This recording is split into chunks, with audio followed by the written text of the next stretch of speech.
Max Defender 8 showing Tropical Storm Eta inching closer to Florida's Gulf Coast, impacting the Tampa Bay area at large as we speak. Seconds ago, the latest models came down from the NHC in their 4 o'clock advisory. We break them down and answer your questions in a live Q&A beginning now here on Tracking the Tropics. Hey there, folks. JB Buno being joined here by WFLA Chief Meteorologist Steve Jervey. Steve, going to break down the 4 o'clock advisory that we just got in from the National Hurricane Center. Folks in Tampa Bay joining us on WFLA's Facebook page here below in the Facebook Live comment section. We want to hear from you. Hashtag Hey Steve, hashtag Hey JB. We're going to be looking for those comments here in a live Q&A coming up in about 5 minutes time. Also going to be joined here soon by 8 on Your Side's Christine McLarty in St. Pete Beach. She'll have a live report. So we want to see those hashtag Hey Steve questions, those hashtag Hey JB questions. Start filing them in now here on Facebook Live so that we can get to them here in a few minutes' time. Let's get over to Steve Jervey here with the latest. The 4 o'clock advisory is in here, Steve. Yeah, JB, and I want to give people a heads up. I'm going to be giving some high tide times, and this is going to be fairly important for this evening, so they'll be coming up here shortly. I'm going to give high tide times, and you need to kind of listen to these so you know where you live, different high tides at different locations, so stand by for that. But first of all, really no change from 4 o'clock or from the earlier advisory. That's refreshing because the last 36 hours we've seen a lot of change in this track, and obviously it's shifted closer to the west coast of Florida. But we're still at 70-mile-per-hour winds for Tropical Storm Eta, back to Tropical Storm strength, but it held that same strength from the last advisory. The location's about 65 miles west-southwest of St. Petersburg, the center of the storm. And Max Defender 8 is a powerful S-band radar. One good thing about having S-band radar, it allows you to see through one line of storms and lose very little power to see the next. So if there was a lot of activity in the central part of the eye of the tropical storm or to the west of that, we'd pretty much be able to see that here on our Doppler radar because it's an S-band radar. It is special for that reason. So this is a perfect example to use that because there's some pretty good rain bands and strong winds coming ashore right now. You can see in Sarasota and Bradenton and into Pinellas County. And there's a lot of power, a lot of heavy rain, and a lot of radars lose power on that initial line. But beyond that, we're able to see well out into the storm. And right now, we just don't see a lot. So that's fairly good news because that means dry air is having an impact to weaken the system. So it's moving to the north at 12 miles per hour, moving north at 12 miles per hour, which is a pretty good pace because for a couple of days it wasn't moving very much at all. But this rain continues to roll ashore, and there's some very heavy rain. And within these rain bands, as we've always talked about, both outer and inner closer to the eye of the system itself, there are some very violent winds that can occur. We've seen winds at 58 miles per hour at tops today down to Venice, closer to the center of the storm. But we could see 40, 50, potentially 60-mile-per-hour wind gusts still with this tropical storm as it moves to the north. So from north to south, you see the heaviest rain, Pinellas County, coastal Manatee, coastal Sarasota. Of course, the winds coming off of the Gulf are going to be extra strong because it's called frictionless because there's really nothing to block the wind at the surface. So those winds are really whipping off the Gulf of Mexico and quite strong. So we're going to move on and take a broader picture here of the system itself. You don't see anything in the western and the central part of the Gulf because that's dry air high above, and that's been pulled into the storm, and that's helped to limit the amount of strengthening. In fact, earlier today helped to weaken the system. It really looked like it was just kind of flat and falling apart. But there you see the advisory with 70-mile-per-hour winds, the latitude, longitude, and another enhanced satellite imagery. We color the cloud tops, essentially the cooler cloud tops, to get an idea of cloud height. And those are the brighter colors, the oranges and the reds, maybe not reds, but pretty close to it. And that's where the more intense rain would possibly be located with this system. And, of course, on the eastern side of it, that's where the stronger winds are. That's where the moisture is because it taps into a southerly flow.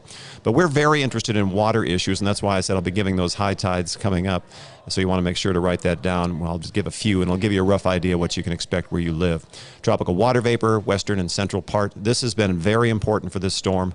We've said for days now there's a lot of dry air, and dry air is not good for tropical systems, but there's still moisture to the east of the storm, and that's what it's been living off of. A remarkable storm in terms of maintaining its strength and continuing to work with what it has to keep going, and considering also the sea surface temperatures are cooler this time of year, and it's just a late season storm. But as we're learning today, tropical weather can occur still in the month of November on the west coast of Florida. So here's your forecast track as of 4 o'clock.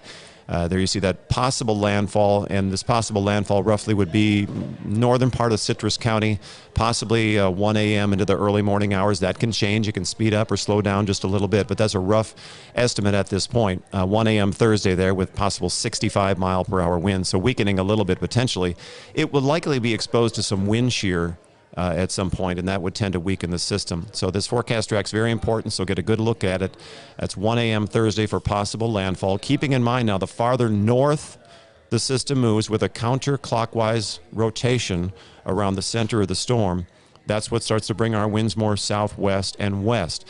That's problematic for the west coast of Florida because we live, many people, just a couple of feet above sea level, and any kind of change in sea level can make a difference. And when you have that onshore wind, combine that with a high tide, you can get 4 or 5, potentially 6 feet of water with some waves on top of that, even with a tropical storm. I've seen this many times. You tend to write it off and go, it's just a tropical storm. It's not a hurricane, but they can still bring the tides very high. So if you are in a water area, on the water, an inland waterway, a river, please note, especially as we get into the evening, late evening and early morning hours, you could definitely see some very high tides and storm surge flooding into these regions. So as we follow it on, you can see by the afternoon, tomorrow, the storm's basically over Jacksonville, and then by Friday, it's well out in the Atlantic, getting caught in the upper level winds and just being escorted out into the Atlantic.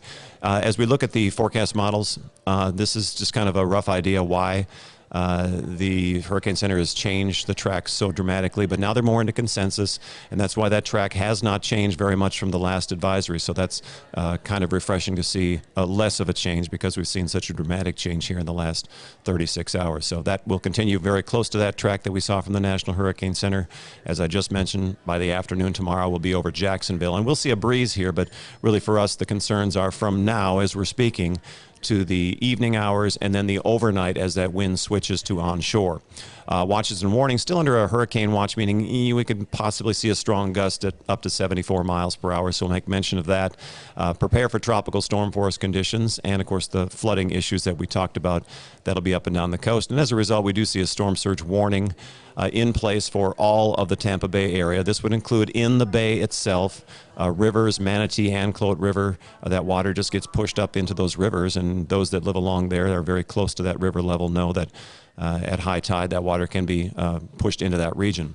So we've seen some very strong wind gusts, JB, and I know we have folks out observing those right now, don't we? Yeah, we do. We have 8 on your sides. Christine McLarty, who is standing by here for a live report in St. Pete Beach. Let's check in with Christine because we have been monitoring her shot over the last several minutes, and it has looked pretty interesting there in St. Pete Beach. There is Christine. Let's see if we can listen in here. Hey, Christine.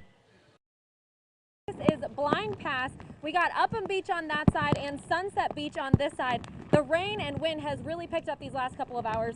We've had 6-foot waves coming up over this seawall, and that's something that's really interesting about Woody's. I'm not going to walk all the way over here because there is quite a puddle, a couple inches deep here, but these waves have just been coming high. We'll probably get some more here in a second to show you, and we've been talking with a lot of people in Pinellas County today that have conflicting feelings. So over at St. Pete High, we talked with a mom who says she was worried, she was concerned because her son was let out of high school at 10 o'clock this morning. While I keep telling you about this, I'll let Kate show you some of the rocks and waves out there. This weather is really starting to pick up out here on St. Pete Beach. But again, that mom I was telling you about, she said she's really concerned. She sent her kid off to school at 7 a.m. and by 10 a.m. high schoolers in Pinellas County were being sent home. So she was going to pick them up. Meanwhile, we talked to her son, who's 16 years old, and he was thrilled. He could not have been happier. He said, you know what, I get to go home and play video games. I get to sleep. I get to hang out. So high schools in Pinellas County are shut down till they're also going to be closed tomorrow, and he just couldn't be more happy. Now, business owners here in St. Pete are also conflicted, so I'm going to come back over and show you, got a good look at those waves there, where our equipment is right now. Our extraordinary photographer, Kate Codwell, is behind the camera here, and she's actually protecting the gear in this area. Now, we're at Woody's Waterfront Bar and Grill, and the owner here is also conflicted. There's conflicting feelings in Pinellas County. She says that while she loves hosting the rainy day parties, this weather's ultimately going to impact her bottom line. But for now, it's a safe haven for those that have the day off and can come and enjoy. So we want to show you that now. We're talking with Steve Lang here. Steve, can you tell us a little bit about what you're doing here today? Well, we're all kind of intrigued about what the weather's going to be like in the waves, and what's interesting is we still see jet skiers going out and paddle boarders coming in. That's probably not a safe thing to do, given the weather conditions. The best thing to do is stay home, enjoy the weather event from land, and heed the warnings of your public emergency managers would be the best thing to do. The best thing to do. Now, I know you say stay at home, but we all know you're here, you're at Woody's enjoying. So how close do you live? Do you live too far away? Less than 2 miles. Okay, so you're still pretty close to home. Yes. And tell me about what the bar looks like in here. I don't know if Kate's able to take a quick glance. It's a pretty full crowd here. Yes, it is. Obviously, there's other people that enjoy the weather event as I do. That's right, like these guys here. And last but not least, Mother Nature. You said you just wanted to come here and take a look. Any final thoughts on that? Just enjoy the nature and heed the warnings of your public administrators and emergency managers would be my best advice. All right, cool. Thanks, Steve. We really appreciate you chatting with us. All right, JB, well, that's all we have out here on St. Pete Beach. We're going to keep monitoring the situation out here. We'll send it back to you guys. Christine McLarty here for us in St. Pete Beach. Thanks a whole lot, Christine. Getting you back over here to Chief Meteorologist Steve Jervey here in the WFLA Now Stream Center. Christine, you can see her there, man. Those waves are whipping out there behind her. Let's get back to Max Defender 8 here, folks. And Steve, you know that area. We're about to start taking your hashtag Hey Steve, hashtag HJB questions here, folks, but you know that area well. Yeah, I mean, Woody's is a fantastic place it's cash only, and it's plastic plates, but you can get a good grilled fish there. I love it. It's just, it's so classic Florida, and it's right on the water there at Blind Pass. Ironically, I think Blind Pass was cut by a hurricane.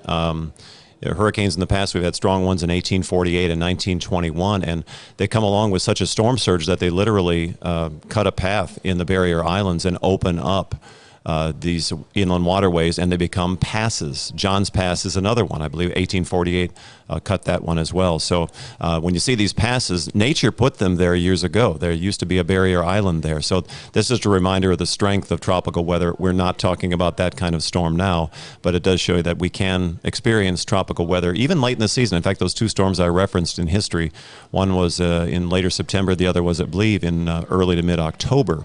So late season storms are fairly common historically in the Tampa Bay area because these storms form over the warmer waters of the Caribbean, much like this one. They come up with that energy into the Gulf of Mexico, where maybe the temperatures are dropping a little bit in the Gulf, but still enough to sustain that energy, and the cold fronts push them toward the west coast of Florida. So that's why we don't like this time of year in the Tampa Bay area for storms. Chief Meteorologist Steve Jervey joining us here on Tracking the Tropics. We're going to now start to take your questions in the Facebook Live comment section. Use hashtag Hey Steve. I've been monitoring the Facebook Live comment section to get to your questions here, folks. You can also use hashtag HeyJB. You were talking about passes there. How about from Wendy Stevenis Ochoa, hashtag HeyJB? When will it pass? This is the magic question, and maybe the first one that we'll address here from Facebook Live. Well, depending on where you're located, of course, it'll clear later tonight. But really, from now, as we're speaking, through this evening, into the early morning hours for the Tampa Bay area. And I'm referencing everywhere from Sarasota County all the way down to Inglewood and all the way up to Crystal River and up to Denellen. We'll feel the effects of this. These tropical systems affect broad areas. There'll be different effects in different areas. But from south to north, it'll get better. From south to north, it'll get better as the storm moves farther away, obviously. But prepare especially for those wind shifts this evening and into the early morning hours from the west-southwest in flood-prone areas. Up until that point, you could get strong, gusty weather that can produce some very strong squally kind of activity that's kind of scary for a brief period, but then it'll quiet down once it passes. These storms move, say, 30, 40, 50 miles per hour, so they're here and gone. But if you're in a line like we're seeing right now, that orange line you're seeing on Max Defender 8, through Pinellas County, down through Manatee, Sarasota, they call it a training effect, like a train track, where storms line up and they just kind of travel in the same direction. And under there, you can get 2-3 inches of rain, 4 inches of rain possibly in an hour, and that definitely can cause local flooding. And we're talking about coastal flooding and inland flooding, but keep in mind, Tampa Bay is susceptible to a lot of very heavy rain flooding, so that's already occurring in urban areas that are typical flood areas. Next question we have coming in from Paul Bachman, hashtag HeyJB, is Pinellas Park expecting more tornado warnings. We were on air this afternoon with Ian Oliver, Julie Phillips, and Lee Spann here, of course, Max Defender 8, and talking about some of the tornado warnings that hit the Tampa Bay area. Paul is asking if there's any more that we can expect in Pinellas Park or even elsewhere here in the Tampa Bay area, Steve. Well, the tornado watch is in effect until 5 p.m., so there's lesser chance of that. But anytime you have rain banding, you have a lot of wind shear with storms. We did have, I think, 7 or 8 tornado warnings today. There are currently no warnings. There's just a watch in effect until 5 o'clock, meaning conditions are favorable. And you'll always have to, this is routine when you see a tropical system, they'll just issue a broad tornado watch just to say, hey, we've got the right conditions. These rain bands have a lot of wind shear and tornadoes can pop up. So I would say the chances are lesser, but still that possibility of seeing a tornado warning as that watch is still in effect. And even if the watch should fall, you can never rule out a tornado warning. It's just as we go along in the evening, that chance will be less. Next question we have coming in here is from Jessica Wood in the Facebook Live comment section. Again, use one of the hashtags, hashtag HeySteve or hashtag HeyJB, to have your comment featured on screen like Jessica's here. Hashtag HeySteve. Would it still be safe to cross the Howard Franklin Bridge? I believe the bridge is closed. That, of course, is always up to the Florida Highway Patrol, and I don't have my badge on today, but I think they close it at 40 miles per hour, and it's best not to really cross any bridge if you don't have to stay long on any bridge for a period of time, because the wind gusts can be really, as I mentioned, up to 50 miles per hour, and that can be dangerous, especially for higher profile vehicles. But on the Skyway, that's especially high, they close it, and for a good reason. It's not safe. So I don't think it's a great idea to be anywhere near the Skyway Bridge for probably most of this evening. Bruce D. Wilkerson Sr. on WFLA's Facebook page, hashtag HeySteve. We're in Citrus County. How many inches of rain could they expect there in the next 24 hours? Well, it depends where you line up, Bruce, in the line of showers, as you just saw, because most of the moisture is on the eastern side of the system. We're on the worst side, unfortunately, if you want to call it that. It's just dragging a lot of tropical moisture. So 2, 4, 5 inches of rain. If you get stuck on one of those train tracks I was talking about, the training effect, you could get even more than that in isolated amounts. But that's going to depend on where you live in Citrus County. We talked about landfall there later on tonight, so winds will increase as it passes over you. So you got to watch for the strong wind gusts. Bring in anything that could fly about in your yard, around your home. Just bring it in inside and just keep it inside for a good 12 hours until this thing passes. But if you live in a flood-prone area, if you're in coastal areas, if you're on a river, you definitely want to watch those high tides. And I mentioned, JB, can I give these high tide times? Yeah, absolutely. I talked about that, and I haven't given it yet. The Crystal River high tide is at 1:38 a.m. 1:38 a.m. And that's important to note if you're in Citrus County. So again, Crystal River high tide is at 1:38. That's about the time, roughly, that the storm could be coming ashore. So when you combine a possible storm surge with a high tide, and if you're talking about a 2 to 4 foot storm surge, and you add the tide height on top of that with waves, maybe you're up to 5-6 feet in some of the worst areas. So if you're in a flood-prone area, if you're along the river itself as it goes farther inland, because with the right wind direction, it can push that water in. That high tide's important. So this 1:38 a.m. for Crystal River for the next high tide. Newport Richey is at 9:58. Again, Newport Richey 9:58 p.m. this evening. Hernando Beach 10:36 p.m. tonight. Hernando Beach is 10:36 p.m. At Clearwater Beach, it's 8:45 p.m. Clearwater Beach is 8:45. At Anna Maria Island, that's in the western part of Manatee, 9:06 p.m. 9:06 for Anna Maria. In Venice, the high tide's at 9:14 p.m. Venice, 9:14, and Sarasota, 9:39 p.m. this evening. 9:39 for the next high tide. That's important. Madeira Beach, 9:44. Madeira Beach, 9:44 p.m. The Manatee River. And this is important to you folks because it's a big river, and a lot of folks live up the river, and of course Bradenton, 9:49 p.m. The Manatee River is 9:49 p.m. Depending on those winds are going to shift southwest and west, can really keep that high tide up in there, and you can keep that flooding for several hours. And Davis Island is at 11:19 p.m. 11:19 p.m. in Davis Island. So within the bay, we're talking anytime really, probably 10 p.m., 11 p.m., midnight for that high tide. That's about 2 feet at St. Petersburg Pier. I think the height is at 2 feet. So again, Crystal River, for the gentleman who was asking about Citrus County, 1:38 a.m. That's about the time the storm could arrive and combine with that storm surge coming ashore. Chief Meteorologist Steve Jervey joining us here on Tracking the Tropics. We only got about another 5 minutes to go here, so this is the last call for any questions, comments with the hashtags Hey Steve, hashtag Hey JB. The next one's coming in here. Let's get to this one here from Naomi Marie. Hashtag Hey JB, I'm in South Tampa. Do you think the worst is over for South Tampa? The issue with South Tampa will be as these rain bands roll across. You can see that orange color there that's in Pinellas County. That's right now kind of north-south oriented. If that should kind of nudge a little bit farther to the east, you could get some very strong downpours. And I live in that area as well and know what happens to the streets around there. And keep in mind as you head into the evening, as you head toward high tide, when you have flooded streets and the water's going down those storm drains, it drains into the bay. So if you have a high tide and the water is up, there's nowhere for that water to go but sit on that street until that tide drops again. So if you have a lot of rain throughout the day, we already have some street flooding.